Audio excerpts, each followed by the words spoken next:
mesmerizing wedding collection. Tejaswini by Chungat Jewelry. അങ്കമാലിയിൽ രാസലഹരിയുമായി യുവാവിനെ excise സംഘം പിടികൂടി. ബംഗളൂരുവിൽ നിന്നും കൊച്ചിയിലേക്കുള്ള സർവീസ് ബസിലെ യാത്രക്കാരനിൽ നിന്നുമാണ് രാസലഹരിയായ MDMA പിടികൂടിയത്.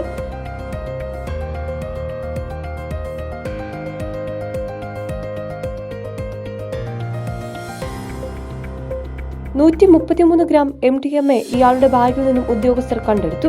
അങ്കമാലി എക്സൈസ് ഇൻസ്പെക്ടർ സിജോ വർഗീസിന്റെ നേതൃത്വത്തിലായിരുന്നു പ്രത്യേക പരിശോധന നടത്തിയത്.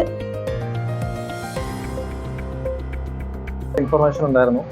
അതിന്റെ ബേസിസിൽ അങ്കമാലി സ്റ്റാൻഡിന്റെ പരിസരത്ത് നടത്തിയ പരിശോധനയിലാണ് ഇയാൾ അറസ്റ്റ് ചെയ്തത്. ഇദ്ദേഹം എറണാകുളം സ്വദേശിയാണ്. പേര് സനൽ കരീം. ഏകദേശം 130 gram സിന്തറ്റിക് ഡ്രഗ്, അതായത് മാരക മയക്കുമരുന്നിൽപ്പെട്ട synthetic drug, specifically MDMA, methylene dioxy methamphetamine എന്ന് പറയും. 130 gram ഉണ്ട്. അത് NDPS ആക്ട് പ്രകാരം കൊമേഴ്ഷ്യൽ ക്വാണ്ടിറ്റി വിഭാഗത്തിൽപ്പെടുന്നതാണ്. ഏകദേശം 1 ഗ്രാമിന് 5000 രൂപ വരെ വിലയുള്ള ഡ്രഗാണ്. നമ്മൾ സീസ് ചെയ്ത ഒരു ഡ്രഗിൻ്റെ ഒരു മാർക്കറ്റ് വാല്യൂന് ഏകദേശം ഒരു 7 ലക്ഷം രൂപയോളം വില പതിക്കുന്നതാണ്. ഇദ്ദേഹം ബാംഗ്ലൂർ ബേസ് ചെയ്ത് അവിടെ എന്തോ ഒരു ടെക്സ്റ്റൈൽ ബിസിനസ് ചെയ്യുന്ന വ്യക്തിയാണെന്നാണ് പറഞ്ഞത്. അപ്പം അതിന് മറവിൽ ഡ്രഗ്സിൻ്റെ ഡീലിങ്സ് ഉണ്ടായിരുന്നു. അപ്പം അങ്ങനെ നമുക്ക് കിട്ടിയൊരു ഇൻഫർമേഷൻ ബേസിസിൽ ഞങ്ങൾ ആളെ നിരീക്ഷിക്കുന്നുണ്ടായിരുന്നു.